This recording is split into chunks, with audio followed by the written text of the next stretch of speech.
السلام علیکم ورحمۃ اللہ تعالی وبرکاتہ۔ الحمد للہ رب العالمین والعاقبۃ للمتقین والصلاة والسلام علی سید الانبیاء والمرسلین وعلی آلہ واصحابہ اجمعین، اما بعد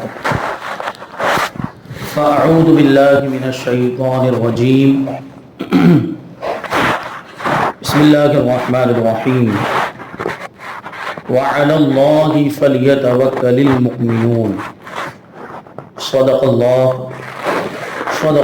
مولانا العظیم وصدق رسولہ النبی الامین المتین الکریم، ونحن على ذلك لمن الشاہدین والشاکرین والذاکرین والحامدین والحمد للہ رب العالمین۔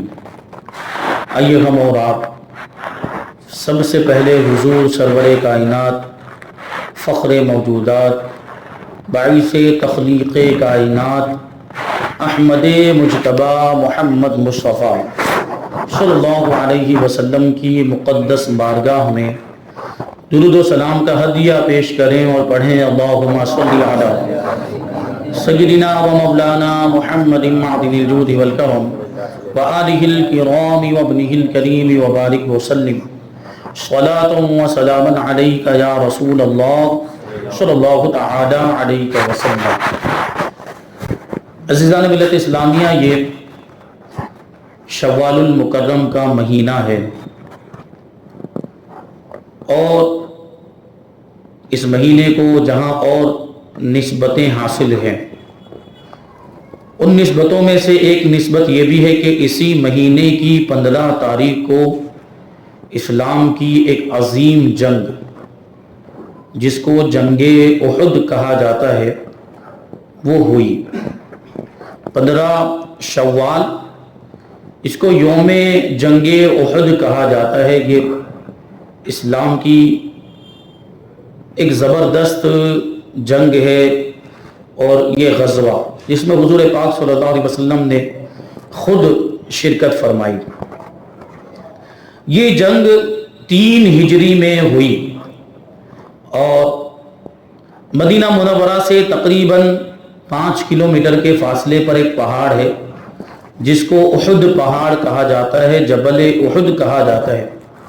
چونکہ اسی پہاڑ کے دامن میں یہ جنگ ہوئی ہے، اس وجہ سے اس جنگ کو جنگ احد کہا جاتا ہے۔ اس جنگ میں جہاں دوسرے صحابہ کرام شہید ہوئے، تقریباً 70 صحابہ کرام شہید ہوئے، اس میں ایک عظیم شہادت حضور پاک صلی اللہ علیہ وسلم کے چچا جان حضرت امیر حمزہ رضی اللہ تعالیٰ عنہ کی بھی ہوئی۔ اسی جنگ کے اندر حضرت امیر حمزہ شہید ہوئے اور آپ کو اسی نسبت سے سید الشہداء بھی کہا جاتا ہے۔ یہ جنگ کیوں ہوئی، اس کا سبب کیا تھا؟ کیونکہ اس سے پہلے 2 ہجری میں جنگ بدر ہوئی تھی اور جنگ بدر میں مسلمانوں کو حیرت انگیز طریقے پر فتح ہوئی تھی، کیونکہ وہ 313 کی تعداد میں تھے اور ان کے مقابلے میں دشمن 1000 کی تعداد میں، اور ویسا ساز و سامان بھی نہیں تھا، اور اس کے مقابلے میں کفار اور دشمن پوری تیاری کے ساتھ آئے تھے، پھر بھی مسلمانوں کو فتح حاصل ہوئی، مسلمان جیت گئے۔ اور اس جنگ میں، جنگ بدر میں، کفار کے بڑے بڑے سردار قتل کیے گئے، 70 کفار قتل کیے گئے تھے اور 70 کفار گرفتار کر لیے گئے، اور جو قتل کیے گئے تھے ان میں قریش کے بڑے بڑے سردار، بلکہ کہہ لیجئے کہ بڑے بڑے تاجدار تھے۔ اسی میں ابو جہل بھی تھا جو جنگ بدر میں قتل کر دیا گیا، اسی میں امیہ بن خلف بھی تھا، اسی میں عتبہ بھی تھا، اسی میں شیبہ بھی تھا۔ ایسے بڑے بڑے کفار کے سردار جنگ بدر میں کام آئے اور جنگ بدر میں قتل کر دیے گئے۔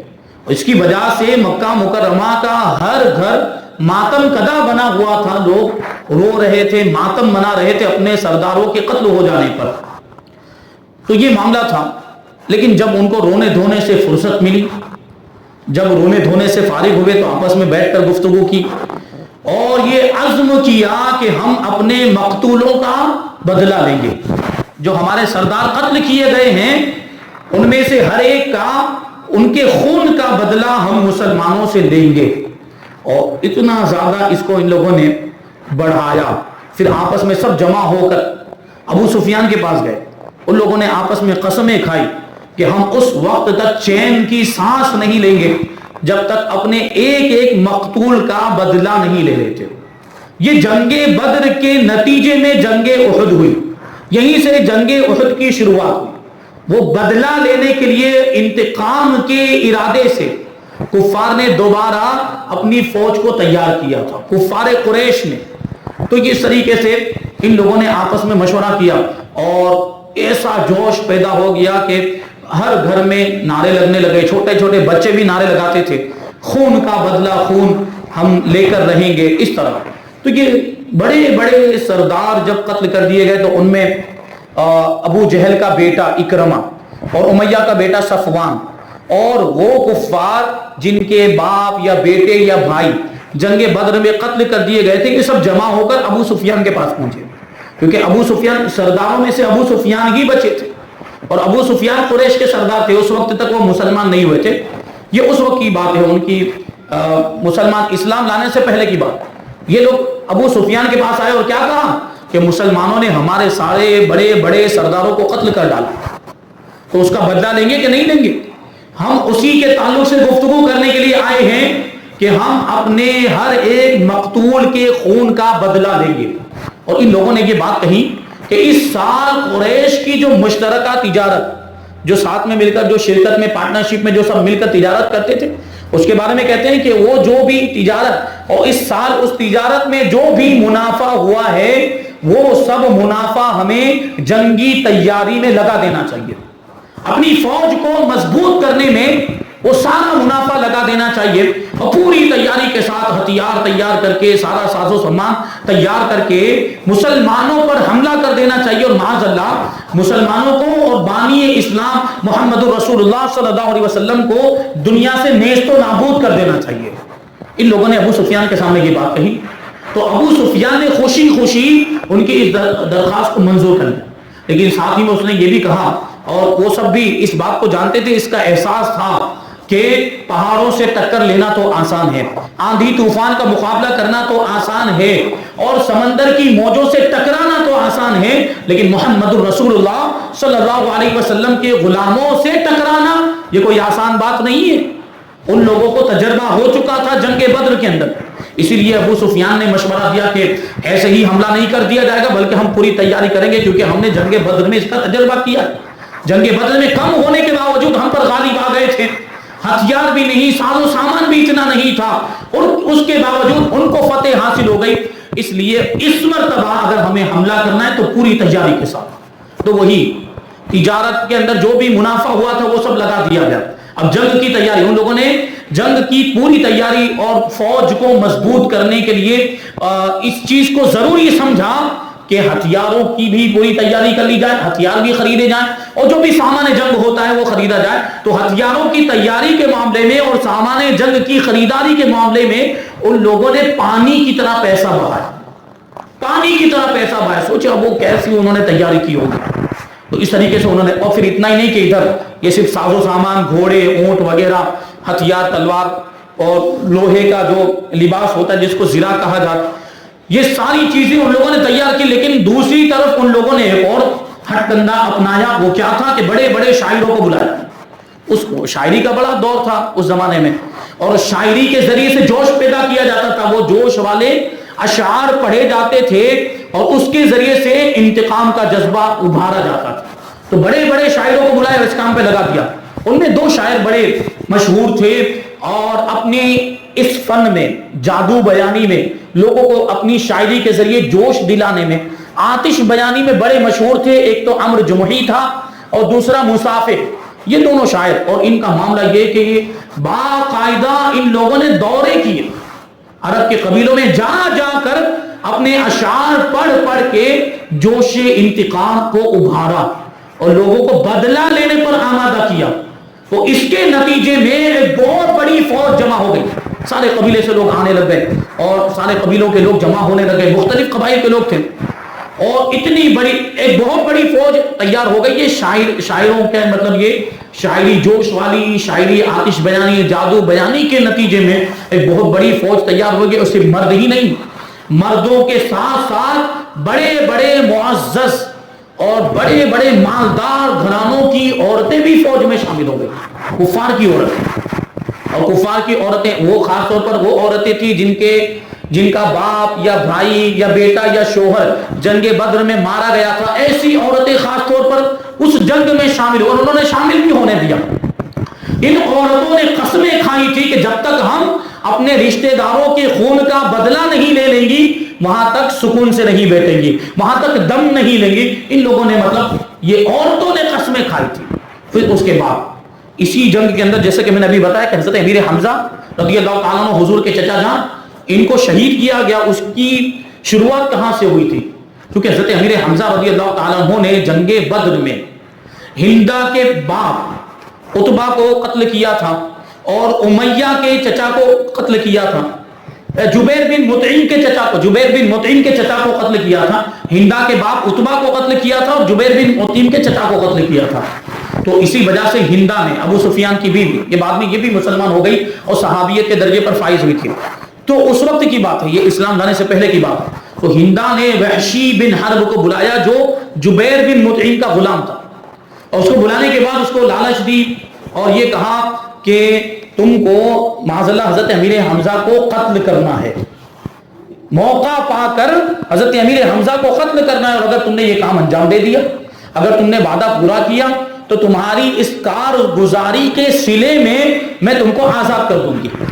اب ظاہر سی بات ہے غلامی کا زمانہ ہو، ہر غلام آزاد ہونا چاہتا ہے، تو وہ اس چکر میں کہ اس کو آزادی مل جائے، غلامی سے آزاد ہو جائے، معاذ اللہ حضرت امیر حمزہ حضور صلی اللہ علیہ وسلم کے چچا کو قتل کرنے کے لیے وہ تیار ہو گیا. اس نے اپنی پلاننگ بنائی، وہ آگے اس کا واقعہ آئے گا. اب یہ کیا ہوا؟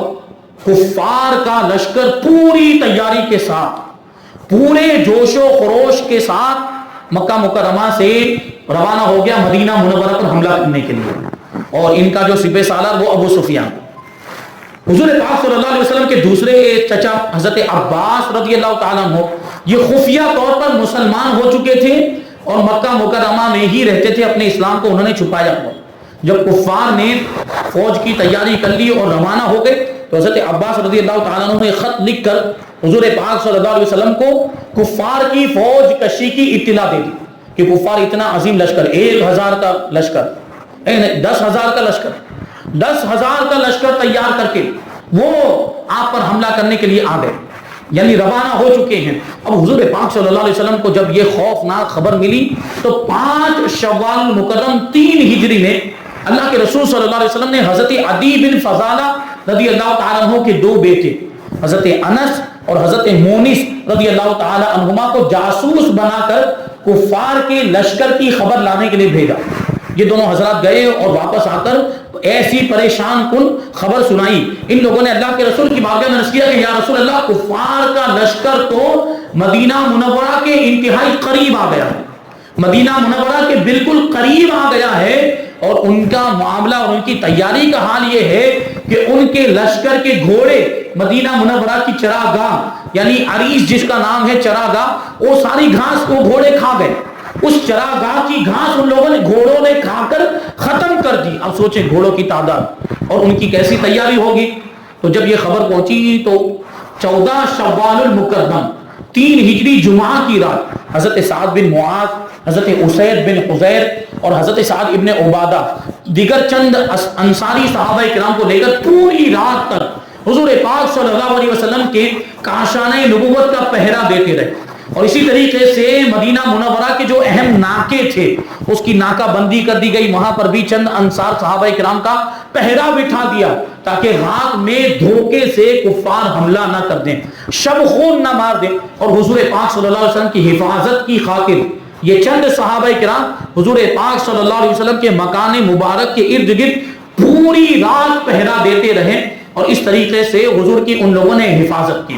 جب صبح ہوئی تو اللہ کے رسول صلی اللہ علیہ وسلم نے سارے صحابہ کرام کو جمع کیا، انصار و مہاجرین. اور صحابہ کرام سے مشورہ کیا کہ کفار کا لشکر انتہائی قریب آ گیا ہے، اب ہمیں شہر کے اندر رہ کر ان کا مقابلہ کرنا چاہیے یا شہر کے باہر میدان میں نکل کر ان کا مقابلہ کرنا چاہیے، یہ مشورہ کیا۔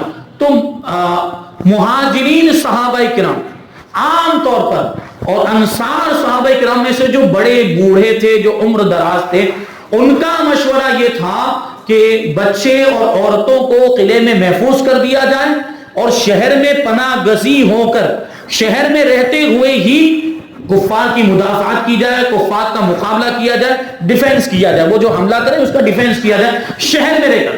اب یہ سوچیں، بڑے بڑے صحابہ کرام نے مشورہ دیا تھا، یعنی عام طور پر مہاجرین صحابہ کرام نے اور انصار صحابہ کرام نے جو بڑے بوڑھے عمر دراز سے تجربہ کار تھے، انہوں نے یہ مشورہ دیا تھا کہ شہر میں رہ کر ہمیں کفار کا مقابلہ کرنا چاہیے اور ان سے جنگ کرنی چاہیے۔ اور اسی بنیاد پر حضور پاک صلی اللہ علیہ وسلم کا بھی پہلے یہی مشورہ تھا، یعنی اتنے بڑے بڑے صحابہ کرام نے جب مشورہ دیا تو حضور کا بھی یہی مشورہ تھا کہ شہر میں رہ کر ہمیں کفار کا مقابلہ کرنا چاہیے، ان کا سامنا کرنا چاہیے۔ لیکن چند کم سن نوجوان جو جوش جہاد میں بھرے ہوئے تھے، اور اس کی وجہ یہ تھی کہ وہ جنگ بدر میں شریک نہیں ہو پائے تھے، جنگ بدر میں حصہ نہیں لے پائے تھے، تو ان کے اندر جہاد کا جوش موجیں مار رہا تھا۔ تو ان نوجوان، وہ جوشیلے نوجوان، اور آپ جانتے ہیں کہ آدمی جوش میں ہوش کھو بیٹھتا ہے، تو وہ جوشیلے نوجوانوں نے اللہ کے رسول صلی اللہ علیہ وسلم کی بارگاہ میں اس کا یا رسول اللہ نہیں، شہر میں رہ کر جنگ نہیں کرنی چاہیے بلکہ میدان میں نکل کر کفار کے ساتھ فیصلہ کن جنگ کرنی چاہیے۔ جوش میں انہوں نے یہ بات کہی تھی، اور بڑے بڑے صحابہ کرام کے مشورے کا بھی انہوں نے خیال نہیں کیا۔ یہ بات جب انہوں نے کہی تھی، اللہ کے رسول صلی اللہ علیہ وسلم نے سب کا مشورہ سنا، پھر حضور پاک صلی اللہ علیہ وسلم کا آشیانہ نبوت میں تشریف لے گئے۔ اب ادھر جب حضور اندر تشریف فرما تھے تو بڑے بڑے صحابہ کرام نے ان نوجوانوں کو سمجھایا کہ دیکھو، بڑے بڑے صحابہ کرام، تجربہ کار صحابہ کرام جو جنگی تدابیر کے ماہرین ہیں، ان کا یہ مشورہ ہے کہ شہر میں رہ کر جنگ لڑنی چاہیے، جوش میں فیصلے نہیں ہوتے۔ یہ بات ان کو سمجھ میں آنی چاہیے کہ ہمیں شہر میں رہ کر ہی جنگ کرنی چاہیے۔ بہرحال ان کو اپنی غلطی کا احساس ہو گیا، نوجوانوں کو، جو جوشیلے نوجوان تھے، اور وہ بھی بعد میں بڑے بڑے صحابہ کرام کے مشورے سے متفق ہو گئے کہ شہر میں رہ کر ہی جنگ کرنی چاہیے۔ لیکن دوسری جانب اللہ کے رسول صلی اللہ علیہ وسلم اپنے مکان مبارک سے ہتھیار پہن کر باہر تشریف لائے، ہتھیار پہن کر، یعنی جنگ کی پوری تیاری کر کے حضور پاک صلی اللہ علیہ وسلم مکان مبارک سے باہر تشریف لائے۔ تو صحابہ کرام نے عرض کیا، یا رسول اللہ، آپ سب متفق ہو چکے ہیں، یعنی یہ نوجوان بھی متفق ہو چکے ہیں اس بات پر کہ شہر میں رہ کر ہی جنگ کرنی چاہیے۔ لیکن اس وقت اللہ کے رسول صلی اللہ علیہ وسلم نے ارشاد فرمایا کہ اللہ کے پیغمبر جب ہتھیار پہن لے تو پھر اس کے لیے مناسب نہیں ہوتا کہ وہ ہتھیار اتار دے، یہاں تک کہ اللہ تبارک و تعالیٰ اس کے اور اس کے دشمنوں کے درمیان فیصلہ فرما دے۔ اب تو میدان میں جا کر ہی جنگ ہوگی، اب تم میدان میں جانے کے لیے تیار ہو جاؤ، میدان جنگ میں شہر سے باہر نکل کر جنگ کرنے کے لیے تیار ہو جاؤ، اور اگر تم میدان جنگ میں صبر کے ساتھ ڈٹے رہو گے تو تمہاری فتح ہوگی۔ اس میں بھی اشارہ تھا، میدان میں ڈٹے رہو گے تو تمہاری فتح ہوگی۔ اب اس کے بعد اللہ کے رسول صلی اللہ علیہ وسلم نے انصار کے جو دو قبیلے تھے، قبیلہ اوس کا جھنڈا حضرت اسید بن حضیر کو عطا فرمایا، اور قبیلہ خزرج کا جھنڈا حضرت خباب بن منذر کو عطا فرمایا، اور مہاجرین کا جھنڈا مولا کائنات علی مرتضیٰ کرم اللہ وجہہ الکریم کو عطا فرمایا۔ اس طریقے سے یہ مسلمانوں کا لشکر تیار ہوا 1000 کی تعداد میں، اس کے مقابلے میں کفار کتنے؟ 10,000 کی تعداد میں۔ مسلمانوں کا لشکر 1000 کی تعداد میں مدینہ منورہ سے روانہ ہوا، شہر سے باہر نکلے تو کیا دیکھا کہ ایک جانب سے ایک بہت بڑی فوج آ رہی ہے، ایک جانب سے ایک فوج آ رہی ہے۔ تو اللہ کے رسول صلی اللہ علیہ وسلم نے پوچھا، یہ کون لوگ ہیں، یہ کیا ہے، کون آ رہے ہیں؟ تو لوگوں نے جواب دیا کہ یہ یہودیوں کی فوج ہے، اور یہ یہودی رئیس المنافقین عبداللہ ابن ابی کے حلیف ہے۔ حلیف کا مطلب ان کے ساتھ عبداللہ ابن ابی منافق کا ایگریمنٹ ہوا ہے، یعنی جب کبھی ایسی پوزیشن آ جائے، جنگ وغیرہ کے معاملات ہو جائے تو ایک دوسرے کی مدد کرنا، یا صلح کے موقع پر کوئی بھی موقع ہو ایک دوسرے کا ساتھ دینا، یہ حلیف اس کو کہا جاتا ہے۔ آپس میں عبداللہ ابن ابی کا اور یہودیوں کا اس طرح کا حلف ہوا تھا، ایگریمنٹ ہوا تھا۔ تو وہ یہ یہودی عبداللہ ابن ابی منافق کے حلیف تھے، اور عبداللہ ابن ابی کے کہنے پر آئے تھے، یہ لشکر لے کر، فوج لے کر آئے تھے۔ تو صحابہ کرام نے عرض کیا، یا رسول اللہ، یہ ہماری مدد کرنے کے لیے آئے، یہ ہمارے لشکر میں شامل ہونے کے لیے آئے یہودی. تو اللہ کے رسول صلی اللہ علیہ وسلم نے ارشاد فرمایا ان یہودیوں سے کہہ دو کہ واپس ہو جائیں, کیونکہ ہم مشرکین کے مقابلے میں مشرکین سے مدد نہیں لیں گے, کیونکہ کفار بھی مشرک, یہودی بھی مشرک. تو حضور نے فرمایا ہم مشرکین کے مقابلے میں مشرکین سے مدد نہیں لیں گے. یہ بات پہنچا دی گئی اور وہ یہودیوں کا لشکر واپس ہو گیا. اتنا دیکھنے کے بعد وہ عبداللہ ابن ابی منافق وہ بھی ناراض ہو گیا. تو منافق تھا ہی, اندر سے کافر تھا, منافقوں کا سردار تھا, بلکہ وہ بھی 300 آدمی جو اپنے ساتھ لے کر آیا تھا, وہ 300 آدمیوں کو لے کر وہ بھی واپس جانے لگا. اور جاتے جاتے یہ کہہ کر گیا کہ میں نے محمد صلی اللہ علیہ وسلم کو شہر میں رہ کر جنگ کرنے کا مشورہ دیا تھا. عبداللہ ابن ابی بھی وہ مشورے والی میٹنگ میں شامل تھا. یہ منافق بھی, جو جہاں حضور نے انصار و مہاجرین صحابہ سے مشورہ لیا, وہاں عبداللہ ابن ابی منافق بھی موجود تھا.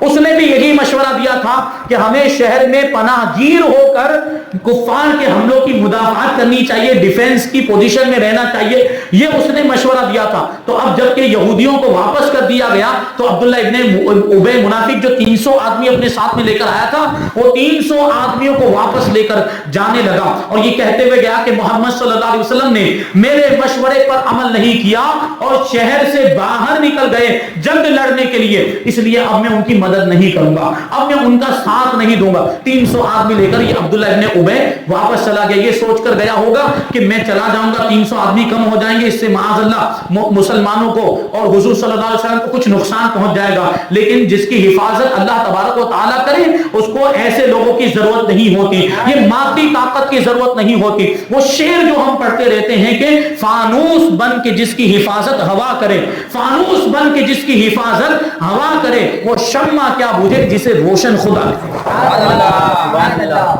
تو یہ تو چلا گیا. اب دوسری جانب قبیلہ انصار, انصار کے 2 قبیلے تھے بڑے بڑے, قبیلہ خزرج اور قبیلہ اوس.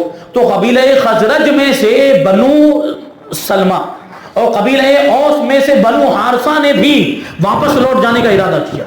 حالانکہ یہ تو پکے مسلمان تھے, لیکن عبداللہ ابن ابی منافق جب میدان چھوڑ کر گیا تو ان کے اندر بھی وقتی طور پر بزدلی آ گئی, وقتی طور پر. لیکن اللہ تبارک و تعالیٰ نے ان لوگوں کے دلوں میں اچانک محبت اسلام کا ایسا جذبہ پیدا فرما دیا کہ ان کے قدم جم گئے اور انہوں نے واپس لوٹنے کا ارادہ ترک کر دیا.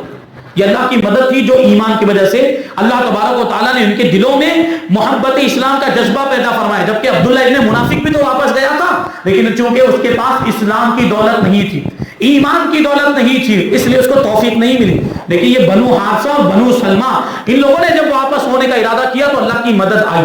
قرآن مجید کے اندر اس کو یوں بیان کیا گیا اذ ہمت طائفتان منکم ان تفشلا واللہ ولیہما وعلی اللہ فلیتوکل المؤمنون. اے محبوب اب یاد کیجئے کہ جب 2 گروہوں نے, آپ میں سے تمہیں میں سے 2 گروہوں نے بزدلی کرنے کا ارادہ کیا تھا, بزدلی کرنا چاہ رہے تھے, نامردی کرنا چاہ رہے تھے, یعنی میدان چھوڑ کر جانا چاہ رہے تھے. واللہ ولیہما, اور اللہ تبارک و تعالیٰ ہی ان دونوں گروہوں کو سنبھالنے والا ہے, ان دونوں گروہوں کا والی ہے, مدد فرمانے والا ہے. یعنی اللہ تبارک و تعالیٰ نے ان دونوں گروہوں کی مدد کی, ان کو سنبھالا اور ان کے دل میں اسلام کا جذبہ, محبت کا جذبہ پیدا کیا. تو واپس لوٹنے کا ارادہ کیا تھا, وہ ارادہ انہوں نے ترک کر دیا.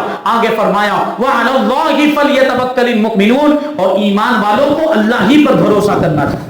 یعنی تعداد کم ہے, سامان کم ہے, ہتھیار کم ہے, گھوڑے نہیں ہے, اونٹ نہیں ہے, تو کیا ہوا, اللہ کی مدد آئے تو 313 بھی 1000 پر غالب آ جاتے ہیں. یہ تو مسلمان تجربہ کر چکے تھے, اس لیے پھر سے نصیحت کی گئی کہ ایمان والوں کو اللہ پر بھروسہ کرنا چاہیے. اب وہ عبداللہ ابن ابی منافق 300 آدمیوں کو لے کر چلا گیا. تو 1000 کا لشکر, جب حضور مدینہ سے نکلے تھے تو 1000 کا لشکر تھا, اب اس میں سے 300 کم ہو گئے.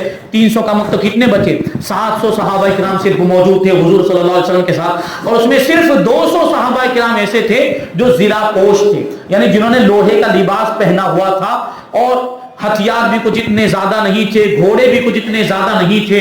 یہ حضور پاک صلی اللہ علیہ وسلم اور مسلمانوں کی تیاری. جبکہ اس کے مقابلے میں کفار کا جو لشکر تھا وہ 10,000 کا لشکر تھا, اور ان میں 700 فوجی اور سپاہی ایسے تھے جو زرہ پوش تھے. جنہوں نے وہ لوہے کا لباس پہنا ہوا تھا، 200 گھوڑے تھے کفار کے ساتھ اور 3000 اونٹ تھے، اور ساتھ میں 15 عورتیں بھی مردوں کو جوش دلانے کے لیے شامل ہو گئی تھی۔ یہ مقابلہ تھا۔ سوچیں آپ کہ کس طریقے سے مسلمان میدان جنگ میں کون سا جذبہ لے کر اترے ہوں گے۔ یہ ایمانی طاقت تھی جو اتنے بڑے لشکر کا مقابلہ کرنے کے لیے تیار ہو گئے۔ اب جب لشکر مدینہ منورہ شہر سے باہر نکلا تو حضور پاک صلی اللہ علیہ وسلم نے پوری فوج کا معائنہ کیا، پوری فوج کا جائزہ لیا۔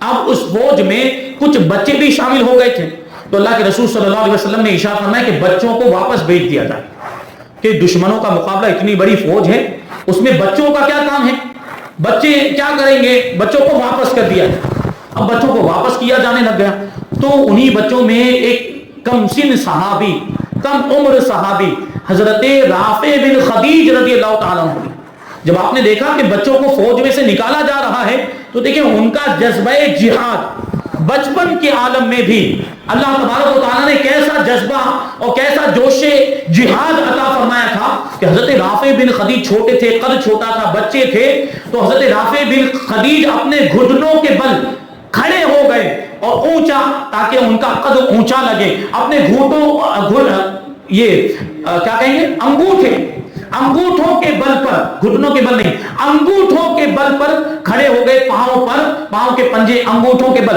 تاکہ آپ کا قد اونچا لگے، تن کے کھڑے ہو گئے، اور آپ کی یہ ترکیب بھی کام آ گئی، آپ کو لشکر میں شامل کر لیا گیا، یعنی اونچا قد لگنے کی وجہ سے صحابہ کرام نے ان کو آنے دیا۔ اب یہ جب منظر حضرت سمرہ رضی اللہ تعالیٰ عنہ نے دیکھا، حضرت سمرہ رضی اللہ تعالیٰ عنہ بھی چھوٹے بچے تھے، حضرت سمرہ رضی اللہ تعالیٰ عنہ کو بھی نکالا جانے لگ گیا چھوٹا بچہ ہونے کی وجہ سے، تو حضرت سمرہ رضی اللہ تعالیٰ عنہ نے بڑے صحابہ کرام سے یہ عرض کیا کہ رافع بن خدیج کو تو شامل کر لیا گیا، وہ بھی تو چھوٹے بچے ہیں، جب ان کو لے لیا گیا تو پھر مجھے بھی لینا چاہیے، مجھے بھی، جب اگر وہ حقدار ہیں لشکر میں شامل ہونے کے تو میں بھی حقدار ہوں۔ لوگوں نے وجہ پوچھی کہ آپ کیسے کہہ رہے ہیں کہ آپ حقدار ہیں، وہ چھوٹے بچے، اور چھوٹے بچوں کی گفتگو سنیں اور ان کا جذبہ دیکھیں، تو حضرت سمرہ رضی اللہ تعالیٰ عنہ نے جواب دیا کہ رافع بن خدیج کو میں کشتی میں ہرا دیتا ہوں اور کشتی میں پچھاڑ دیتا ہوں، تو اگر وہ شامل ہو سکتے ہیں تو مجھے بھی شامل کیا جانا چاہیے، کشتی کرا کے دیکھ لیا جائے اور اس کا تجربہ کر لیا جائے۔ چنانچہ باقاعدہ کشتی کرائی گئی، حضرت رافع بن خدیج اور حضرت سمرہ رضی اللہ تعالیٰ جو چھوٹے بچے،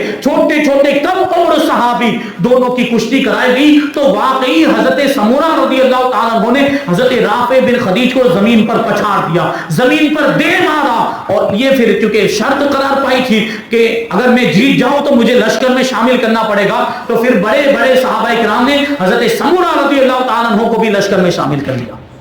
یہ چھوٹے بچوں کا جذبہ تھا، یہ چھوٹے صحابہ کرام، یہ اللہ کے رسول صلی اللہ علیہ وسلم کی بارگاہ کے تربیت یافتہ حضور کی بارگاہی کا فیض تھا کہ ان کے دل میں یہ جذبہ پیدا ہوا۔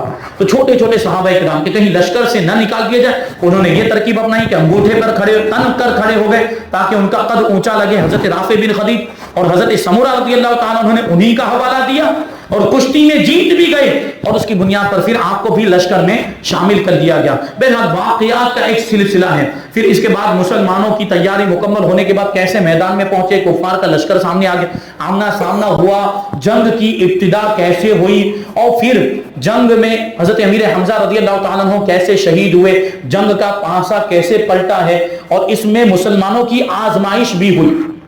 اس جنگ میں مسلمانوں کی آزمائش کے جنگ بدر میں تو مدد آئی تھی، لیکن جنگ احد میں آزمائش کا سامنا کرنا پڑا۔